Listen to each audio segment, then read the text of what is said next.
Hi guys, this is Erica Weston with Fox Sports Midwest, and you're listening to my favorite St. Louis Blues hockey podcast, Let's Go Blues Radio.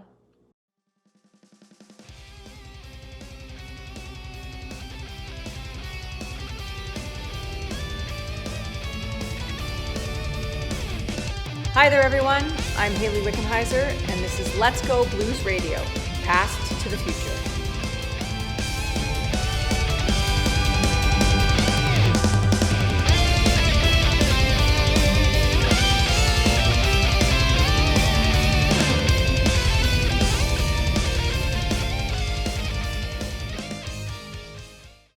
This is Jeff of Let's Go Blues Radio. We're doing our past segment here of the summer series, or whatever you want to call this, with the pause in the NHL season. I have a very special guest on the show, somebody that we talk about often on the show as kind of the voice of our childhood, and that was Ken Wilson. He is the 20 seasons as a Blues broadcaster, called many NHL games, not just for the Blues, and also many Major League Baseball games, as well as boxing and many other sports. Ken, it is quite the honor to have you on the show today. Thanks for coming on. Jeff, it's my pleasure. Always happy to talk about anything that you might want to talk about. Anything. Well, I'll keep that in mind. Might have some come up in a couple hours. Ken, you, as I said, 20 seasons as with the Blues. You kind of went all over the place. You born and raised in Detroit, came to St. Louis. You are in Hawaii now, and that's also where you had your grad school. I'm guessing that's why you returned. Where's your favorite place to go? I mean, obviously Hawaii's up there because that's where you live, but of all the places you've been, where's your favorite American or Canadian city? I have a lot of favorites, and I've always said that where you live is always nice. The key is who you're living with. Right. And I'm happy to be with my wife of many years in Hawaii now, so that's very nice. But I've always enjoyed wherever I've lived, and I've always think that there's many good things about where you live, but again, it's who you're with that really makes it happen. I mean, I grew up in Detroit. A lot of people malign the Motor City, but of course I have great appreciation for Detroit and have always loved Detroit. I was joking with my wife last night, just out of curiosity, that she said, "You're going to return somewhere?" I said, I left Detroit out of college and said I can always go back, and I never went back. I've never been back, and that's just the way it always is. And I lived in Seattle for many years. I thought Seattle was a great place. I've lived in Portland for many years. I thought it was a great place. Lived in St. Louis, obviously, for 20 years, and I really enjoyed St. Louis. I love St. Louis. I think there's a lot of great things about St. Louis. My favorites, I don't think there's any question, my favorite place to live is Hawaii. I came to Hawaii when I graduated from the University of Michigan and really enjoyed it. I had my early years as a sportscaster in Hawaii, my first 6 or 7 years. And I was in my 20s, and I was single, and, the rest is history. I mean, I couldn't have been much nicer. So I fell in love with Hawaii. This is the third time I've lived here. I think I'm at about 12 years of living in Hawaii, and I consider myself pretty fortunate. I told somebody yesterday, I said, I've lived here in Hawaii 12 years. It's not a lifetime, but there are a lot of people who have never spent a day in Hawaii, and I feel pretty lucky to have spent 12 years of my life in Hawaii. It's a great, great place. Yeah, I'm one of those people. I've never been. My wife went when she was a kid, and every day I hear, well, next vacation we should go to Hawaii. So I hear you. I get that every day. Yeah, every city has great restaurants, great activities, places you can drive to, things you can do. My line on Hawaii, and I wrote this to some friends, and this time is not the greatest time of our lives, but I've always said about Hawaii the two of the things I like the most is, one, drawstring shorts and a T-shirt take you anywhere every day. And when you're in doubt on a Sunday afternoon and you're wondering what you can do, you can go to the beach. And my wife and I did that the other day. We had a Sunday, and the idea is stay in your house all the time.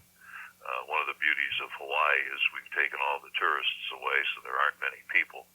And we went to a beach we hadn't been to before and sat there for 3 hours in beach chairs and just absolutely saw some kids surfing and boogie boarding, and sat there literally for 3 hours and said to ourselves, this could be one of the most beautiful places in the world, and we're sitting here relaxing, and we're not in contact with any human beings, and we were just so grateful and loving it so much. And I'm sitting there in my shorts and t-shirt going, wow, could there be anybody any luckier than myself? And that's always been. And the other thing about Hawaii is that people are very, very, very nice. They have the aloha spirit. They call it the melting pot of the world. It doesn't make much difference if you're brown, black, or white. Everybody's equal, and everybody respects everybody. And Caucasians are the minority. And it's a fascinating place, and I'm grateful to have lived here. And I've always liked Hawaii, and I beat the drums for it. Is it perfect? No place is perfect. It's hard to work here. It's hard to make a living. But anyway, that's the answer to my favorite cities. But I always loved St. Louis. I miss Ted Drew's. I miss some of the restaurants. And, I miss driving out to the winery. And, I miss some of the people. But, there are a lot of great places. The most recent place I've lived is Portland, Oregon. It's a fabulous city. It has great restaurants. And it has enough rain to last you a lifetime. Yeah, that's exactly what I hear about anywhere up in Portland and Seattle. So you've called, as I said, so many different sports, hockey probably being the primary one you've called, but you've spent a lot of time calling baseball as well. Actually, I take that back. You probably spent more time calling baseball. What's your favorite sport to call? Well, I think hockey and baseball are my favorite sports to call. There's not much question about it. That's where I spend most of my time. And people have always asked me which I like the best. And, that's like asking, do you like your son or your daughter the best? and the answer, you love them both. They're very different, of course. But I just grew up with them. And they've always been a huge part of my life. I feel comfortable around baseball and around hockey. I don't know if I had to choose one, which I would choose.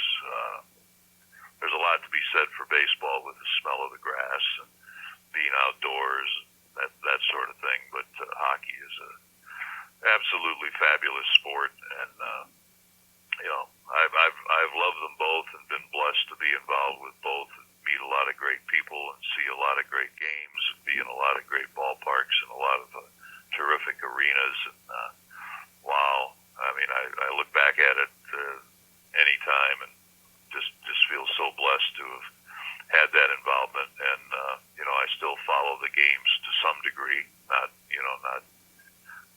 terrifically intently, but to some degree. And I love.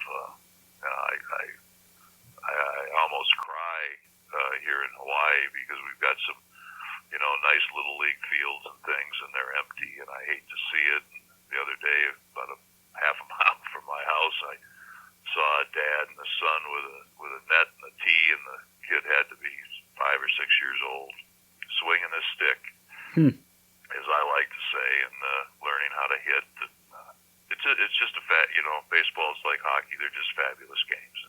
You can't get them out of your blood. Do you have any hockey going on there in Hawaii? I know that you've got some baseball leagues there, but what about hockey?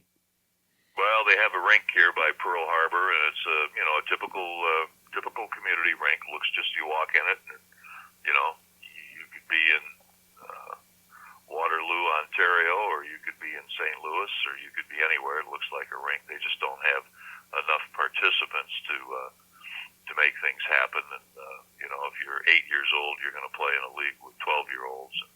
So affiliated hockey program, but there, as you can imagine, there are a lot of adults who are former hockey players who want to play hockey, so it allows the rink to survive. But not a lot of hockey here. It's interesting. The neighborhood I live in, there's a I met my neighbor during the Stanley Cup playoffs when the Blues won the cup, and gal's a cardiology nurse at the hospital here, and we met and we're talking. She says, "Well, I'm from Canada." I said, "Really?" She said, "Yeah, I'm from Ontario." And she said, "I absolutely love hockey." She says, "I've been watching the Blues and Bruins every day." Nice. And I said, "Well, I'm 30 feet away in my living room. I'm watching the same games as you, and we're out here in the middle of the Pacific Ocean. So I live next door to a great hockey fan." That's awesome. That's great. It's good to hear there's a little bit of hockey love there in Hawaii, so keep spreading that for sure. Want to talk to you about the Blues winning the cup and your reaction, but we'll get to that in a little bit for sure. Kind of going back to your days growing up, obviously I've seen that you've played hockey, youth baseball, that got you involved in sports, but you've said before that you idolized Tigers broadcaster Ernie Harwell. When you started calling MLB games and then NHL games as well, did you find yourself, because I can tell you, I know I've done this myself, did you find yourself picking up some of his traits and kind of, doing a lot of the same things he did, or did you try your best to not do that kind of stuff? Well, I've always theorized there's two kinds of baseball broadcasters. One is the Mel Allen, Harry Carey school of broadcasting, and the other is the Red Barber, Ernie Harwell school of broadcasting. The first is and I respect both of them. The first school is kind of a homer, cheerleader, rah-rah kind of broadcasting. Some of it may be true, some of it may not be, and that's kind of the Harry Carey. There's I used to say that Harry has a show. That's what Harry did. And a lot of broadcasters have done that. Bob Prince in Pittsburgh and others, and they've been highly successful, loved by their fans. The other is the Red Barber school, and Red was in the 30s and 40s in Brooklyn, and he was very much by the book. You had to describe it accurately. It had to be exactly as it was, and you would never cheer. You would always be straight down the middle as a reporter. And Ernie Harwell and Vin Scully worked with Red, and were in New York and Brooklyn in that same era. And so I grew up with Ernie Harwell as the broadcaster of the Tigers, and so I was a journalist at heart. I think even in high school, and then obviously in college. And I look at myself as a reporter, as a journalist. So it wasn't hard for me with my personality and ideals to fall into that Ernie Harwell, Vin Scully, Red Barber school of broadcasting baseball. And people who have not heard that consistently have trouble with it. Vin Scully's no good, those guys are no good. And that's fine. But that's how I ended up broadcasting baseball the way I do. And so I tend to have a lot of Ernie Harwell traits. I tend to have a lot of Vin Scully traits. And I suppose Red Barber traits, although there are very few people, if any, who remember hearing Red Barber now. But it's very much, down the middle, don't cheer, just be a reporter. And so I picked up traits that were Ernie Harwell's, and how he did the games. And I had a lot of everybody had great respect for Ernie as a person. There are very few people that we've ever met that have been greater than Ernie Harwell. As it turned out in my career, people continually said, "You sound like Vin Scully." And that wasn't from growing up listening to Vin Scully. I never really heard Vin Scully until I was an adult. So really what I sounded like was Ernie Harwell, I think. And people just thought it was Vin Scully. Like, wait, what are you copying Vin Scully for? I wasn't, you want to be yourself, right? I mean, I wanted to be Ken Wilson. I didn't want to be Ernie Harwell or Red Barber or Vince Scully. But, you take it as a compliment, and I took it as, it's a style, it's a way of approaching it, and, that's pretty much that story, and I still think it's the better way to broadcast than the more enjoyable way. But to each his own, and everybody, some folks have personalities that wouldn't allow them to, broadcast baseball that way. They have to do it in another fashion, and that's all good. It works, and whatever works is fine. And I've always enjoyed doing it that way. But again, I grew up with that, so that's the standard for me. So obviously, shifting more to hockey, you've called some pretty unbelievable games. I mean, the 1986 Stanley Cup Final, the 87 series between the Soviets and the NHL All-Stars, the 1990 Goodwill games, and then, of course, everything you did with the Blues, including the Monday Night Miracle, the President's Trophy team, the sweep of Chicago, the sweep of Dallas in 2001. So many. Is there one that you can pinpoint looking back now and say, yeah, that was the most fun series or game to call? Jeff, I can almost remember some of those games, believe it or not. Yeah. It's very difficult for me, and I'm asked that more than once. Well, which game do you remember the most? In baseball also, and I tend to remember broader things, players, teams, eras, and that sort of thing, more than specific games.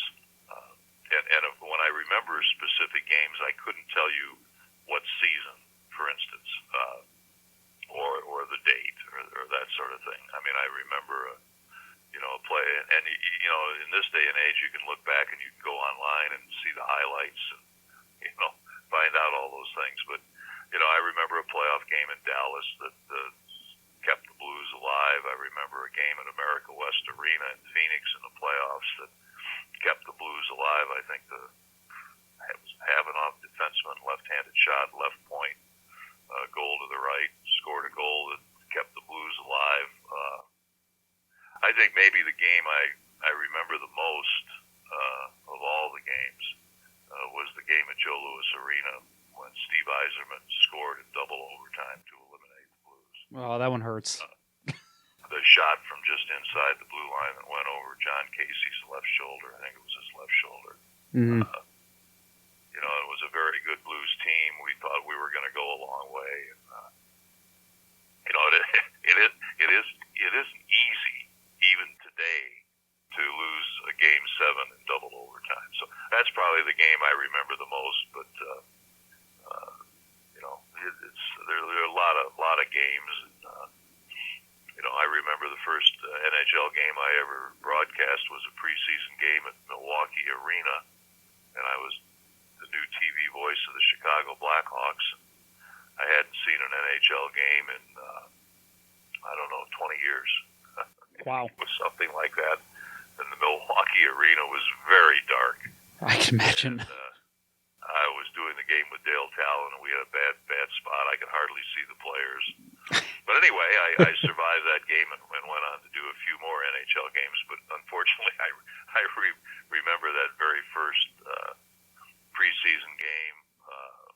There were some games I remember with the Blackhawks when we played Edmonton in the conference finals. I'll say one thing, I was always lucky in the NHL to have very, very, very good teams. My first two seasons in the league with the Blackhawks, Orville Tessier was the coach, and Denny Savard and Doug Wilson, and Al Secord. A lot of other really good players were on those teams.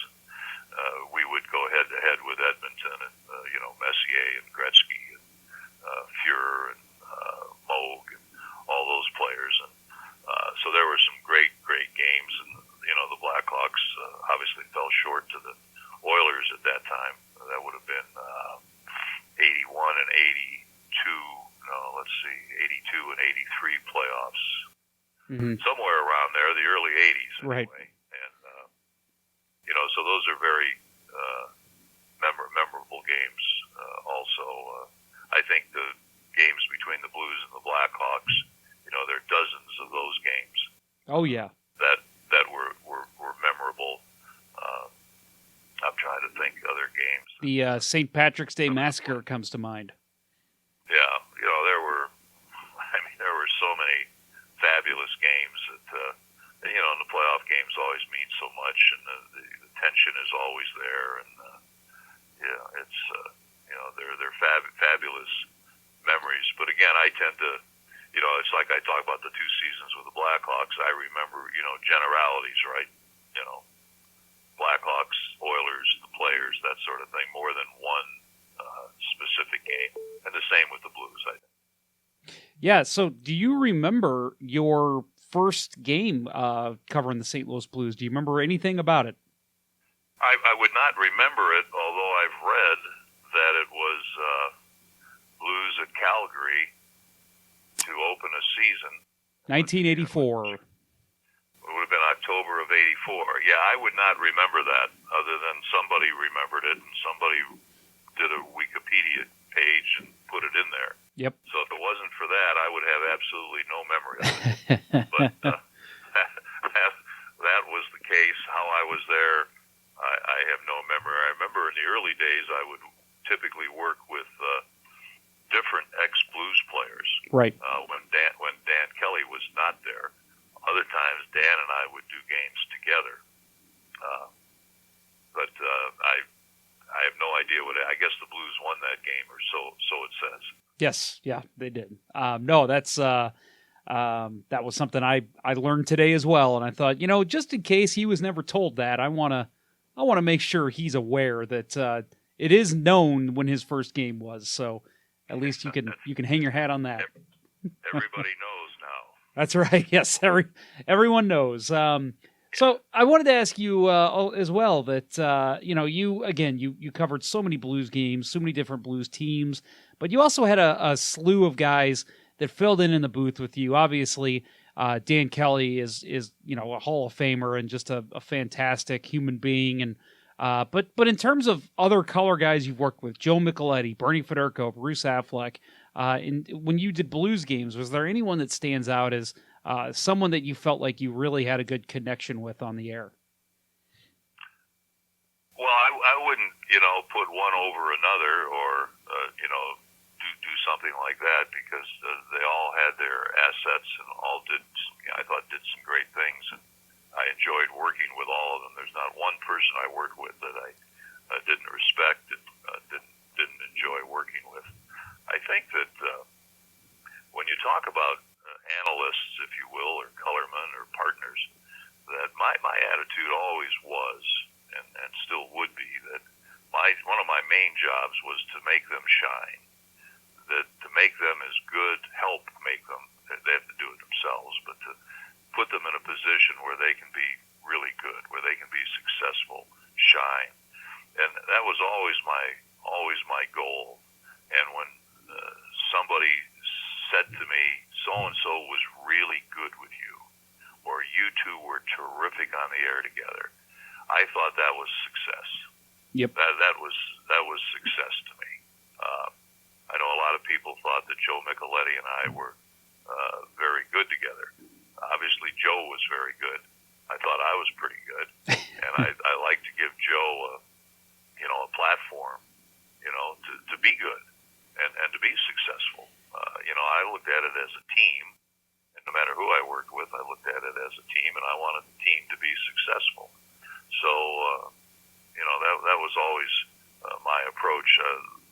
At the end, I worked with Bernie. Bernie, terrific guy. Well, I liked his book. He said nice things about me in his book, so why wouldn't I have liked his book? Right. But I did like his book. I found his book very interesting. Bernie was a lot of fun to work with. Very, very nice person.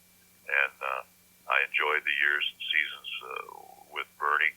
Bruce Affleck was amiable and very easy to work with. Couldn't have been any better. And then I think before that it was, Joe. Other than that, I think that those were the three I probably worked with more than anyone. There were games with Rob Ramage, and Rob was the third man and did color for us for a number of seasons. back. Pretty hard to remember everybody, but you worked with a young John Kelly. I remember that. I saw a video of you two together in, I think, the early 90s. Yeah, we did that. John was trying hard to be the blues announcer, and I was already there as the blues announcer, and one thing led to another, and we did do games together. Right. So let me ask you this. Was there ever a call that you remember? I know games are hard to remember, but was there a call that you look at across your entire hockey career, covering hockey, that you remember? Obviously, Oh Baby was huge, but the Monday Night Miracle call is one that a lot of people point to. Is there anything you can think back on that you remember and say, that was probably my best call? Well, I wouldn't want to hang my hat, my career on one call or two calls. I'm the kind of guy who'd like to say, hey, I thought I was pretty good most games.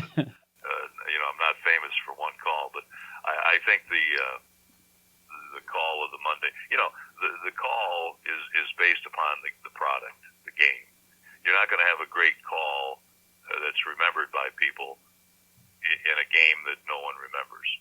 So, the Monday Night Miracle was probably the biggest game I ever did. And so consequently, the call, I think, has some significance. I mean, it'd be pretty hard not to do a decent call on a situation like the Wickenheiser goal. The product is there. As long as a broadcaster you don't butcher it, it's going to turn out to be a pretty famous call. So I remember that, and I think that's, I'm sure people can go back and see that game or see the end of it. It was pretty exciting. And I'll be honest, I don't even remember now what I said, but it was okay, and the moment was great, so that makes the call at least okay or better. Yeah, when the moment's huge, it's easy for broadcasters to say, yeah, I called that great. Well, yeah, everyone remembers it, so of course. yeah, that's the nature of it. People don't. I think I did 1,650 NHL games, and believe me, most of them are not memorable. I did 2,300 Major League Baseball games. I kept every scorebook I had of every game I did. So at one point I had a stack. I mean, a big stack. Wow. So I could go back and look at every Major League Baseball game I had broadcast, and I did. I was really bored, obviously, for a few days, and I did that. And out of 2,400 Major League Baseball games, how many games do you think were? And I said, I'll keep the scorebooks, the score pages that are of real significance, really important games or things like that. How many games score pages do you think I had to keep out of 2,400? I mean, at the time, every game seems important, so you probably kept a lot of them. I went through them all, and I think I kept 7 or 8. Oh, wow. Yeah. You're a lot better at deciphering that than I would be. That's the truth. I mean, it's so there were a lot of games that weren't that important, in the end. And you do a lot of games, and we're getting off the point of your question, but in baseball, I had the scorebook for George Brett's 3,000th hit. I had the scorebook for the score page for Gaylord Perry's 300th win. I had a game where Julio Cruz set a big league record for assists playing second base. I had three no-hitters, 3 perfect games, although 2 of the perfect games occurred after I had thrown away most of the scorebooks. And there were another couple games. And I think I had Cal Ripken tied Lou Gehrig's consecutive game record. I had that game I did. And then that was it. So that's all there was. I was kind of fascinated to realize how few really important and or memorable games there were. Thus, how many great calls would I actually have had, and how many calls would there be that would be that memorable? I mean, I called Pete Rose's hit, of course, right, that broke Ty Cobb's record. And if you move away from hockey over to baseball. That's probably the most memorable call of my career. And why is it the most memorable call of my career? Not that it was some unbelievable work of art. It was the fact that the event was so important at the time, right, and so memorable. Right, I agree.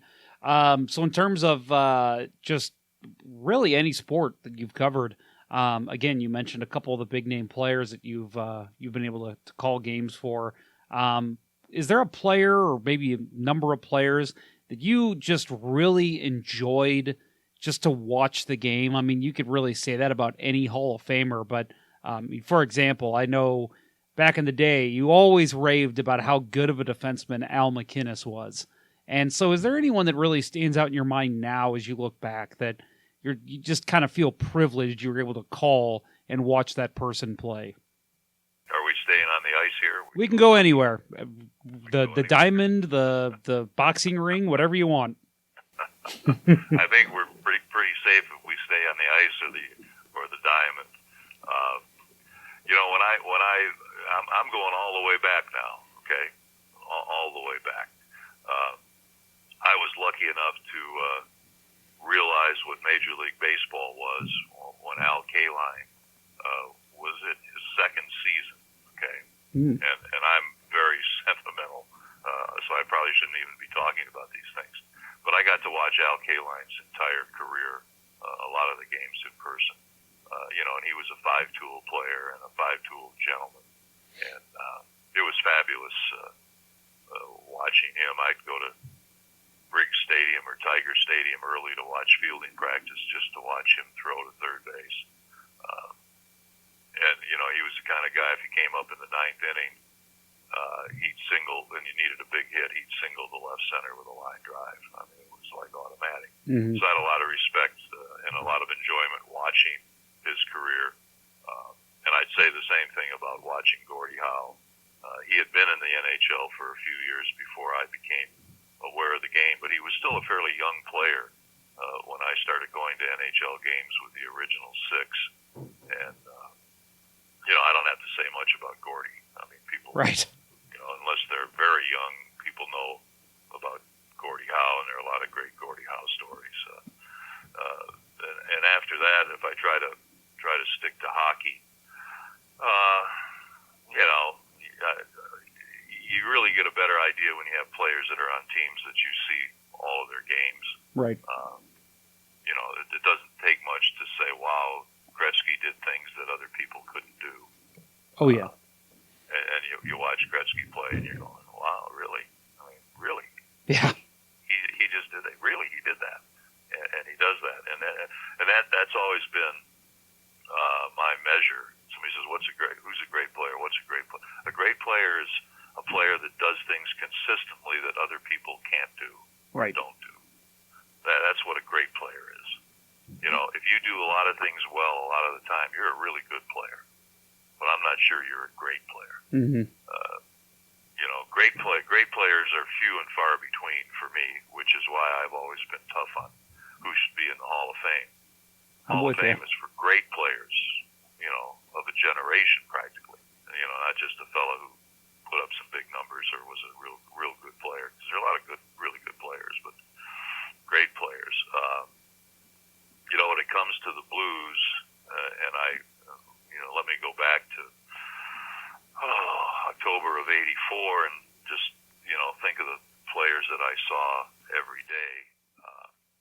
Bernie was a terrific passer. Oh, yeah. So when you watch Bernie Federko play, and he almost many times seemed to be doing it in slow motion. That's a real trick. Yeah. The game's pretty fast, and Bernie kind of could control the tempo and could, make plays and do things. And, he was very memorable and enjoyable to watch. And on the flip side, in that area, you had Brian Sutter. And Brian was, not a highly skilled player, but wow, what a player he was. Oh, yeah. He was tough. Mm-hmm. And tough has a place in hockey, always has. And to watch Brian Sutter on a daily basis, that was you were watching heart and soul every game. So that's and again, I'm going to forget some people that I should mention, but watching Federko and watching Sutter, there are a lot of other terrific players of that era. I can see already I'm going to miss more than I'm going to remember. Oh yeah. But they were they were great to watch, and I'm not wanting to slight anybody.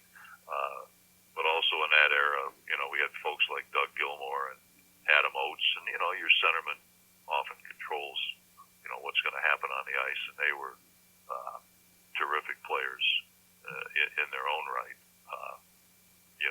And I should talk about a lot of wingers who were great and scored 40 goals, but Gilmore and Oates come to mind. Of course. And that leads you to Brett. And the thing about Brett was he fits the mold perfectly. Brett could do things that other people couldn't do. He had that quick release and could score goals like other players simply couldn't do with that regularity. And I've always said I thought Brett was a better passer and did some other things better than anybody ever gave him credit for. But watching Brett was interesting because Brett was a fascinating personality in many ways, and it kind of reflected in his play. I don't think it's out of school to say there were nights that Brett wasn't the Hall of Famer that he was. He didn't look like a Hall of Famer some nights, but he could rise to the occasion. I think there were, I think Brett's personality was such that he wasn't going to give you 110% every shift every night. But I like to say I do remember a game in Buffalo, and I've mentioned it many times. And I can't remember the exact circumstances, but it was something like the Blues were down 2-1, or it was 2-2 late, and Brett had not played well. He was just a player. He was just there, or as Ron Caron liked to say, he was just a spectator. So well done. It wasn't Brett's best game. But, there was a face-off with, 11 seconds to go, and I remember it was in the near circle to the right. And the Blues win the draw. They get the puck to Brett, and he buries it.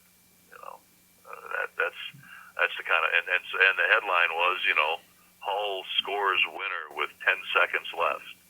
And he hadn't played well enough to deserve a mention. Right. But he got the headline. Yep. And that's what great players do. There were a number of when I was a kid, I tried to play defense. That's where I played. Play is really stretching the description of what I did, but I understand the game because I played the game and I followed the game, and I really understood what defensemen where they're supposed to be and what they were supposed to do. When I think of Blues, the fellow that really impressed me was Scott Stevens, and I've talked about this before also. I really thought that Scott Stevens controlled the game more than just about any player I saw. He obviously had a great career with the New Jersey Devils, but he controlled the game. He owned the game when he was on the ice, and I can't remember if did he play one season or two seasons? One season, yep. One season. Well, I remember a lot of it. That's how impressed I was with Scott Stevens. But if he had the puck and he was behind his net, you knew that the play was going to be made, okay? You were going to go somewhere. And if the other team was attacking, he was going to knock somebody from here to there. Right. Very, very, very physical, and didn't look like he had all sorts of finesse, but he could do all sorts of things. I was really, really impressed with Scott Stevens when he was with the Blues. And of course, if you think, in later days, Al Macinnis and Chris Pronger, two very, very different players. Oh yeah. Very different players. Al was a very, off the ice, a very steady guy, a very smart guy, and it was very, I'd say it was very level, appeared to be very level, and he was sort of like like an elder statesman, even when he was a younger player. And he had that shot, and he could do things, and he, played great position and did a lot of things, and hacked a few guys. Yes. Played the game well. Played the game like lots of players would have played it in the 50s and 60s. Mm-hmm. And Chris Pronger, had great physical tools that not too many people have been blessed with, and he knew what to do with them. He almost made the game look easy. Yeah. And we all know it's not an easy game. People keep forgetting that not only are these players doing extremely difficult things, but they are doing it on ice skates. Yeah. This is not on a wooden floor. This is on ice. I thought he made the game look easy. My memory of him is always when somebody's taking a shot and he's between them and the goal, it's stretch his arm out and the stick out, deflect the puck over the glass and out of play. That's my main memory of Pronger. There's a lot of pressure. Guy takes a shot, but puck's out of play. Yep. On Pronger's stick. And you're going, wow, that's pretty nice to be able to do that. But he had to reach a half a mile or something. Something like that. Yeah. He was pretty fortunate. But they were a lot of fun to watch. And again, I've left off more players than I should, but I'm just trying to go through the memory and think of players that made a real big impression. And there were many, and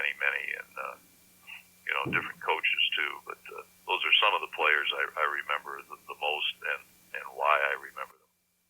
So you obviously at the end of the 03-04 season, there was the lockout that happened, and you did not return after that. There's been a lot of speculation, a lot said about why there was a change in the broadcasting booth, and I know you've been happy to talk about that in the past. But looking back 17 years later, why do you think there was a change made there? Was it kind of you ready to move on as well, or was it something that you just didn't agree with at the time and still don't? I'm happy to talk about it. I don't dwell on it, and I'm not asking to talk about it. But my personality has always been that I don't have a problem revealing anything. I'm not the kind of guy who shreds things in a paper shredder. Right. You can read it if you want. I don't care. I'm not the kind of guy who locks the door. If you want to come in and steal something, I'll leave the door open for you. So I tend to be rather open about things. There are things that I don't know. Okay, people did things and thought things and said things that I don't know because I was not them. I know what I know, and I know what people said to me. So for me, that's factual. And it is what it is, but it's only part of the story, and I'm fully aware of that. Do you want the two-minute version or the 5-minute version? Oh, whatever you feel like telling. We've got all the time in the world here. I'm not going to tell anything that hasn't been told, Right. because it's been asked before, and I've told it before. But if you went back to that day and that week and read what was in the paper, much of it was not really true. And that's fine. I mean, I was the day that it happened, I went on the radio, and the legendary Mike Claiborne reminds me that he hosted a show, and Dan Caesar was there, and 2 or 3 other people asking questions, because I said, they said, are you going to comment on this? I said, shoot, I'll comment on it. I'll tell you everything I know, and let's do it on the radio. And we did it that day. So, but some of the things that were, and Dan Caesar had it pretty correct. Other people wrote things that were, simply, I don't know what you'd say they were, but it wasn't correct. It, never happened that way. And I think some people, and I could be guilty of it too, of, remembering things to better suit the story. But I believe my description is more accurate. And what happened was my contract, this was spring of 2004. That sounds correct, yeah. did the last playoff game. I think it was Kiel Center at the time. When the game was over, I stayed there. Not a long time, but I stayed an extra 5 or 10 minutes, and everybody was gone, and I stood by the chair that I broadcast from, walked up the steps, walked through the lobby, and went to the men's room. And as I did that, which is what I did after every game, I said to myself, well, I just did my last National Hockey League game. And I said to myself, I want to be aware. I want to have my true feelings come out. I've just done my last game. And got in the car and drove home. So, who knows, April, May, whatever it was. So I had in my mind that was it. I was done. And the only thing that had happened at that time was in 2001, my wife and I bought a house in Hawaii, which is the house we currently live in. So that was a long time ago. So 2001, we bought a house in Hawaii. And the idea was at some time we would move to Hawaii. Okay. In 1999 and 2000, we adopted 2 babies, a girl and a boy, 7 months apart. And they became a huge part of our life. Okay. And at that time, we were in our early 50s. And my wife wanted a daughter, and I said, well, if we're going to have a daughter, let's have a son. So we adopted the 2 kids. And they're biracial. And I loved Hawaii, and we had a house in Hawaii. And my wife and I looked at each other and said, maybe because these kids at that time were 3 years old, in preschool in Chesterfield, we said, maybe we ought to move to Hawaii. We'd like it, and the kids might do better there being biracial. It might, be a better atmosphere for them to grow up in. Mm-hmm. So we had that in our minds at that time, and we're planning to move to Hawaii. At the same time, the folks at Fox Sports came to me and said, your contract is up. This was when the season was still going on, okay? Yep. And we'd have lunch and whatever. And they said, your contract is up, and we want to re-sign you to a new contract. Okay, well, this was obviously contradictory to what my wife and I were talking about. Right. So my wife said, what do you think? And I said, I don't think I'm going to be overwhelmed to, throw our plans away. I said, the only thing that would seem to work for me, because I enjoy doing the games, the only thing that would work for me is if I did like 15 games, sort of as a broadcaster emeritus, a senior broadcaster. And she said, well, what the heck are you talking about? I said, well, I can live in Hawaii and do games anywhere. I said, we can live in Hawaii, and I can do the games, some games in Anaheim, some games in LA, some games in San Jose, games in Vancouver, which is, essentially as close to Hawaii as it is to St. Louis. So I said, if I would, they hire somebody to do, 65 games and I did 15, it wouldn't be an unheard of idea. A lot of broadcasters late in their career have done fewer games or not done road games. And she said, what do you think the chances are of that happening? I said, slim and none. I said, I don't see them. I don't think if I were them, I would do that. And I don't see them doing that. But I said, that's really the only plan that I think would work for us. She said, yeah, that would be good because you would keep your hand in it. You'd get to do some games. You'd still have the connection with the Blues. The fans would probably like hearing you do some games. I said, okay. I said, when the time comes, I'll present that. At that point, I was meeting with the brass at Fox Sports, and again, they said, we want to sign you. I think I had a 2 or 3 year contract. They said, we want to sign you to a multi-year contract. I said, well. So I hummed and hoed and hummed, and did not tell them anything about what my wife and I were talking about, because I wanted to see, what was going to happen before I chimed in with my idea. And then they said one day, well, we've talked to the Blues, and the Blues aren't thrilled with you.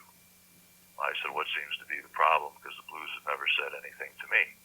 Fact is, the Blues rarely ever said anything to me. And they said, well, there's some upset that you don't go to all the morning skates and all the practices. And I said, I go to some, and you're right, I don't go to all of them. And they said, what's your attitude? I said, well, I when I've gone, I get nothing out of it. It's a waste of my time. I'd only be going as a show to say, here I am, look at me. And I said, I don't do things like that. I can find out everything I need to find out during the day online. Right. I can read the paper. I can get to the game early. I can talk to the coach. I can get everything I need because I don't need that much. And they said, what do you mean you don't need that much? I said, well, we have a producer whose job it is to come up with information and decide what the game is going to be like on television, what we're going to feature, what we're going to talk about, what the graphics are going to be. So I said, that's a person that's doing a lot, and I'm going to do whatever they say we're going to do. And I said, the other thing is the analyst has to come up with all the side information. And I'm not the analyst. I'm just going to feature the analyst and make the analyst as good as possible. I said, so when I do the game, I come up with the three most important things in the game that I think have to be portrayed in the game and discussed. And I write them down. Sometimes there's two, sometimes there's four, but typically it's three. And I'll write down 1, 2, 3 in front of me, what I think are the most important things. And then I'll integrate it with what the producer wants to do. And then the analyst will be doing what he wants to do based upon the producer. And I'll tell the analyst the three things I think are important. And I'll use those three themes through the game. And late in the game, I'll go back to them to see if they actually happened. Like Blues have to play tight defense to win, and they're up 1-0 with 5 minutes to go, and we talked about tight defense in the first 5 minutes. So anyway, I said, so going to the skate does me absolutely no good. And if I see the skate for the opposing team, they're wearing jerseys without numbers, so I really don't know the lines. And I get the lines in the pregame skate at 6:30, and I've been doing it for 100 years. And you have to remember now, when I started broadcasting hockey, there were no morning skates. Right. No such thing. There was no such thing. And I might tell you that Scotty Bowman and Mike Keenan, two fairly good coaches, years later thought that morning skates were a waste of time. Okay. So anyway, I didn't have a lot of respect for me driving 30 minutes to the morning skate, spending an hour and a half or 2 hours there, and then driving home for a half an hour. Secondly of all, for many of those years, I was running the River City Rascals baseball team, which was a hobby for me, but I thought it was good for the community and needed to be done. So I was doing that, which actually was a full-time job. Right. Plus, I had two youngsters at home, right, babies, from 1999 all the way, obviously, to 2004. And that was a huge commitment for my wife and I, being quite a bit older. So I had a number of things going on, and I said to the folks at Fox, I said, that's really bogus. I said, going to the morning skate, is that making me a better broadcaster? I mean, is there something wrong with my broadcast? No, your broadcasts are great. It's just that some of the Blues personnel think you ought to show up and go to every skate. And I said, well, I just, it's difficult for me to see that. Okay? Yeah. And they said, okay, well, we're gonna work through this. Have the Blues talked to you? I said, no one's talked to me. And I said, well, work through it. And they were going to get back to me. And I was sitting with my idea, and they were going to get back to me. And I got a call one morning. I can't remember from whom. I think it was Jack Donovan, the head of Fox Sports Midwest. Okay. And it might not have been, but I believe it was. And he said, and I was waiting for them to get back to me, right?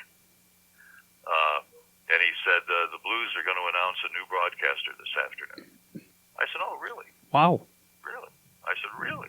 He said, yeah, they against our wishes, they've decided to hire John Kelly. I said, oh, really? Really? Well, okay. Good enough. Wow. Good enough. Yeah. I said, I guess, and that was that. And we did the radio show to try to explain a little bit of what was going on, although I didn't know. And then, if you read the newspaper and you read some columns in the Post-Dispatch and you read some other things, if you followed social media, somehow, and it came a little bit out of certain people, 2 or 3 people, that I was not dedicated to the blues, that I wouldn't do anything the blues wanted me to do, and they had to make a change because I wouldn't do speaking engagements, I wouldn't go to the morning skate, so I was uninformed, and that's why they had to make a change. Well, I would say that wasn't really accurate. As a matter of fact, I was with the blues 20 years, something like that. Yeah, 20 seasons is what I have. Yeah, and I believe, I thoroughly believe that to be successful as a broadcaster, you have to be totally involved in the community, okay? When I started doing the blues games, I was living in Phoenix, Arizona, okay? So I moved my family to St. Louis to be totally involved in the community. And to be totally involved in the community, you have to be totally involved with your team. So any team functions you need to be at. If you're the voice of the team, you need to be the MC. You need to be very visible. You need to go to events. You need to be the guy. Okay. I can tell you on this very day that I think it's fair to say in 20 years I was asked to go to no more than 2 or 3 events representing the blues. Okay. Which I didn't like because it made my job harder. It made it harder for me to be well-liked and successful. They would have an annual fashion show. They never asked me to go and be involved in it, let alone MC it. And there were a lot of things like that. And I was always eager and willing to do whatever I was asked. And I had a history of doing that with the Seattle Mariners. I did caravans and all sorts of things. And always, I never said no to anything I was asked to do. In fact, in the early days of the blues, when I was still living in Phoenix, the folks at MasterCard in St. Louis asked me to MC an event at the indoor shopping mall down there in downtown St. Louis. I said, what do you need me to do? Well, you're a celebrity. We'd like you to show up and introduce some people. It'll take about 30 minutes. I said, what time? At 1 o'clock on Tuesday. So I flew on my dime from Phoenix to St. Louis, did the 30 minutes, and then flew back to my house in Phoenix on my dime. And I was happy to do that at any time.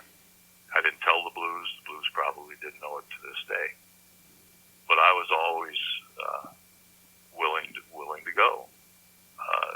Dan McLaughlin once asked me to go somewhere, and he was a paid spokesman for some product, and asked me to go and meet the owner with him and be involved in a commercial. And I did it for Dan. I did it for free, and I was happy to do it for Dan. I liked Dan, and I was happy to do that. And I would have done anything for the blues, just because I thought that was part of my job.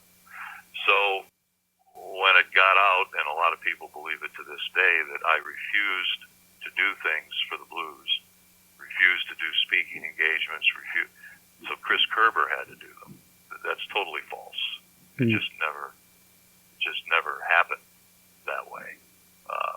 I know when I was first there, anytime the blues had a press conference, Dan Kelly emceed the press conference. Can I tell you how many press conferences I was made aware of in my 20 seasons with the blues? I'm going to guess it's a very low number that looks like a circle. Yes, 0. Okay. So I said to myself, and Dan passed away, and I knew that Dan emceed these things, and I always wondered, since they had my phone, and I didn't, if they had a press conference at 11 o'clock and I was at home, I didn't know about it unless PR somebody called me, right? Let me know. I don't recall. Now, maybe it happened once or twice, but let me say this, it rarely happened, if it happened at all, and I believe it happened 0 times. And, of course, I wasn't asked to MC the press conference once Dan had departed. So I basically never went to a blues press conference in 20 years. Wow. But I was never informed of them, nor was I asked to attend as a member of the blues family. So anyway, I haven't totally agreed with those on social media and at the time in the Post-Dispatch who said I failed to, take part in events.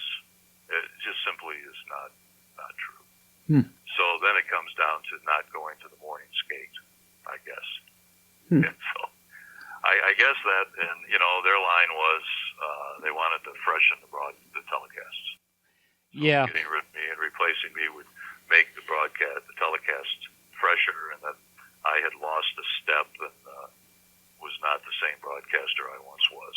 Well, I don't know, how old was I at the time? 55. Something like that. Exactly, using a walker.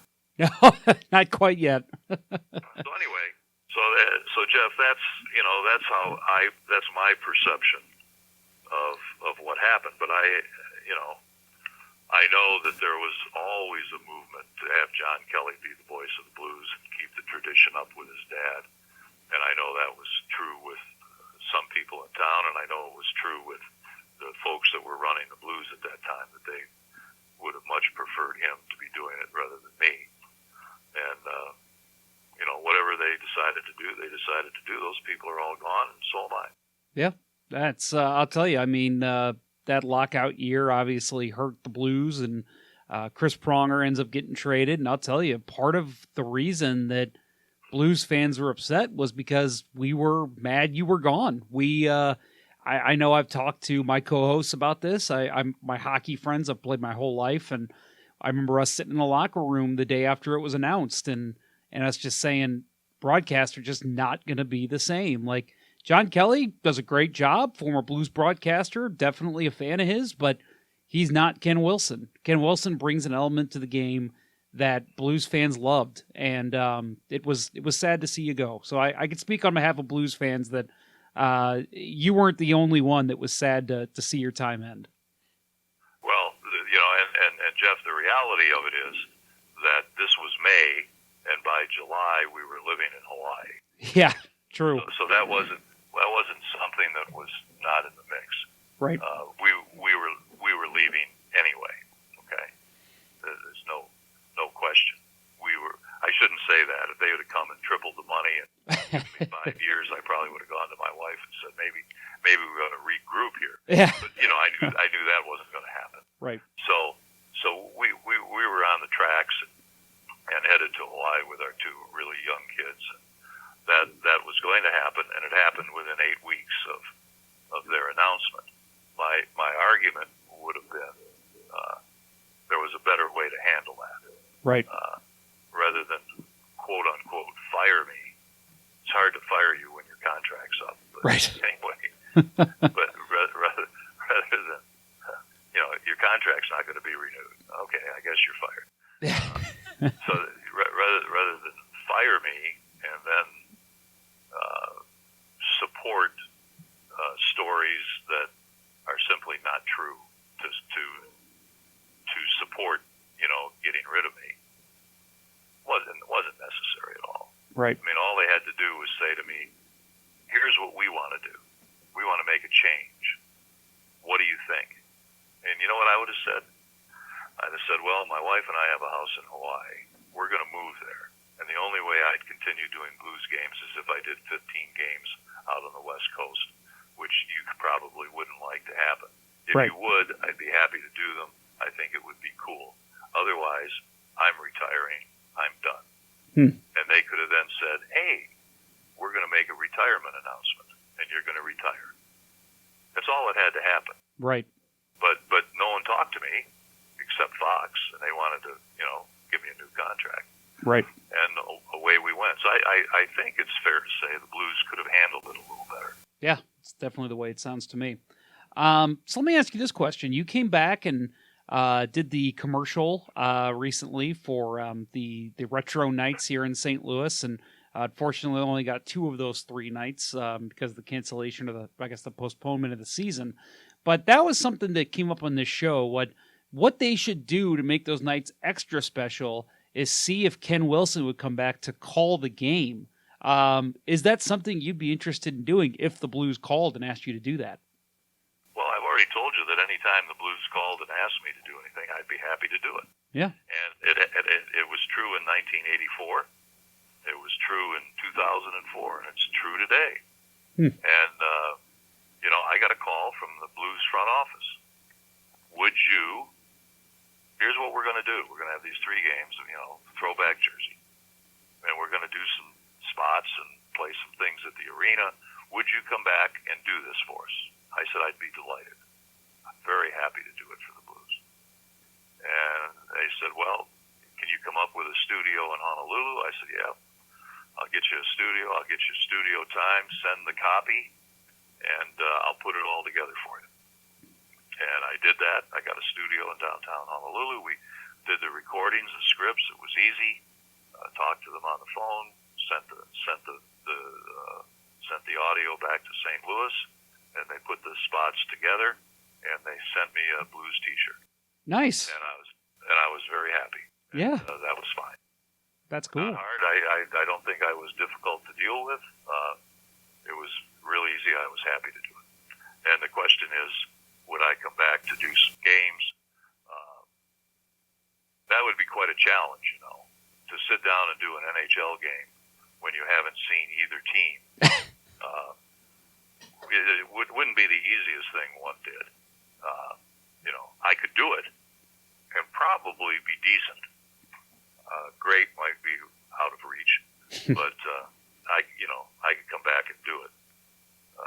It would be a challenge, and if they asked me to do it, I would have done it. But I certainly had no expectation that anybody was going to entertain that idea. We're going way over on time here. I hope that's okay with you. I do have one more question for you. It's okay with me, Jeff. I have all day and the rest of the week and the rest of the month. Well, good. I originally told you we were going to go 4 hours, so maybe we'll just go ahead and do that. If we don't bore people and they don't turn this off, we just go endlessly. That's right. That's the way I see it. So you mentioned that you watched the 2019 playoffs, watched the Stanley Cup final. This was a question I asked recently to one of her name was Angela Sharp. She's was the former Blues in-game reporter. Just recently left the organization, and same for me. I'm a former media member. I left the team on some kind of odd circumstances. And so I asked her this, and I'm going to ask you the same question. Was it hard for you? And again, the 2019 playoffs, I know that's obviously been 16, 17 years since you left the organization, but was it hard for you to root for the team again? Did it take you a while before you could really start saying, kind of in your head, let's go Blues? Or was it something that just kind of came back to you, or do you even feel like you still root for the Blues? Before the finals with the Bruins, I hadn't seen 10 seconds of Blues hockey since that last game I did at Kiel Center. Wow. Okay. Or whatever it was, maybe it was Savas Center, I don't remember. I hadn't seen 10 seconds. And when game 1 was ready to go, I had that baby tuned in. I was ready to go, and I was a fan.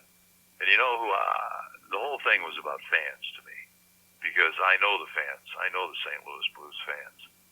And you talk about hungry and deserving. It couldn't have been any more than what existed at that time. So I watched every second. I rooted for the Blues. I was Blues through and through. And I was thrilled for the fans. I really was. I mean, it didn't really, it affected me somewhat. But it really affected me, and then I thought of the thousands of people that had followed the Blues for years, lived and died, and maybe in some cases listened to me. That's what the whole deal was as far as I was concerned. So in the end, I was very involved and very thrilled for the fans. Man, yeah, I bet. I mean, you've met. For example, I told you that when I was a young man, I interviewed you when I was in high school because I wanted to get into broadcasting. And I remember another time, I think it was also when I was in high school, I had walked by your booth and you just looked over at me and I wasn't even going to say anything to you. And you had a box of Krispy Kreme donuts and you said, hey kid, you want a donut? And I turned around and looked at you, and I was like, from Ken Wilson? Yeah. And so I grabbed one, and I walk up to my seat, and my brother was like, where'd you get that donut from? And I was like, Ken Wilson. And I took a bite, and he goes, you just took a bite out of the donut that Ken Wilson gave you? You're not going to take that and frame it? And I'm like, oh, you're right. What was I thinking? He goes, oh, come on, man. I was kidding. You don't frame a donut. So there was a lot of Blues fans that cherished the work you did and loved hearing your voice calling the game. So that was something that we talked about on this show. Could you imagine Ken Wilson calling a Blues Stanley Cup win? So I'm going to ask you, did you ever kind of get yourself ready? Because you said there's plenty of good teams that you covered. Were you ever thinking how would you call a Stanley Cup win for the Blues? It never crossed my mind. I had done, as you mentioned at the outset, the 1986 Stanley Cup Finals, which Al Macinnis and Brett Hull both played in, interestingly enough. Mm-hmm. And it didn't mean much to me at the time. Now I look back and I can say, hey, I was on ESPN national TV calling the Stanley Cup Finals, the final.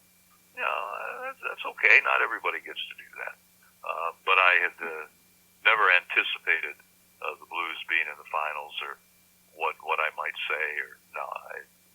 The only thing I ever planned on in my entire career was what I would say when Pete Rose came up with hit 4,192 to surpass Ty Cobb's all-time hit record. I, in fact, did know what I was going to say, but it was obviously coming, so I wasn't going to be totally surprised. Right. It's the only time in my life I ever planned to say anything. I think Joe Buck has said the same thing about Mark McGwire breaking the home run record. He said back when I think he had like 57 or 58 home runs, he's like, well, I know he's going to do it, so I'm planning it in my head, but I know that the minute the play happens, I'm probably going to say something different, and that's exactly what happened. It was actually, I think, McGwire's shortest home run of the season was the 62nd, just over the wall, and I remember he said, yeah, that's not what I was planning on saying at all. Yeah. No, that's true. So, but I'm thrilled to this day that the Blues finally won a Stanley Cup. Thrilled for the fans, and yes, I have my T-shirt, and yes, I wear it on the beach here in Hawaii. So there you go. I'm just going to imagine you're wearing it right now as well. Can't say that I am. Oh man, Ken, I have a gray T-shirt on with a block M, which is a University of Michigan block M. That's what I happened to have grabbed to be awake and alert when your phone call came. Oh, there you go. I should have grabbed the Blues Stanley Cup T-shirt. I'm sorry I didn't. That's all right. Well, like I said, I'll edit it to where you just said, yeah, I'm wearing the Stanley Cup T-shirt. Ken, let me ask you one more, and then I'm going to let you go about your day. But have you been back in St. Louis at all since you moved to Honolulu? That's a lot of years, and I have been back. Okay. I appear back in St. Louis on demand. Most recently, my wife's brother's son was killed in an auto accident. I was back there for the funeral. That was a little over a year ago, so I had a couple of days there. Way back when, 14, 15 years ago, my wife's mother passed away in St. Louis, so I was back there for a day or two, and I think I'd say I've been there 4 times. My wife's brother and wife live in Sunset Hills, so okay. My wife grew up in St. Louis, so she has a lot of very close friends in St. Louis. So yeah, I have been back 4 times. One of the times I went down to look at the ballpark village. Oh yeah. I did do that. That's when it was very new. I haven't been in the new ballpark.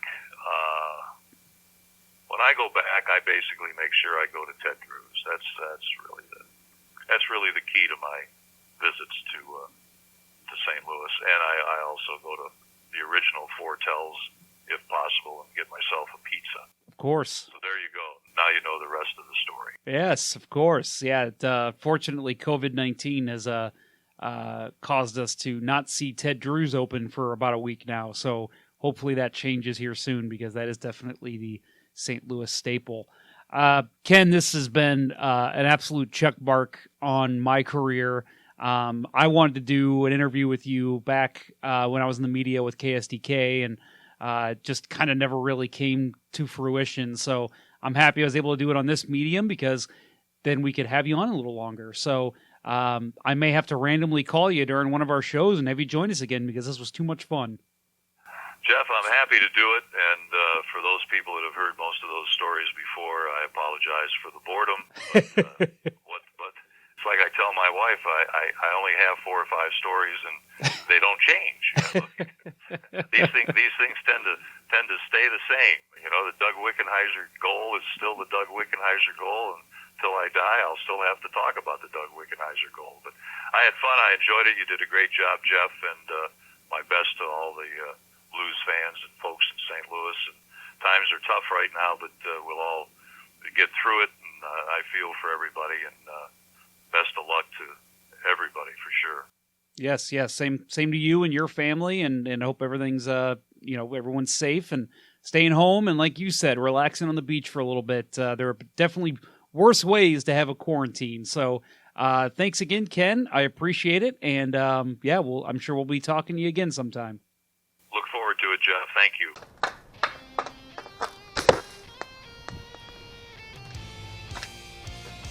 What are you doing? Why are you watching me right now?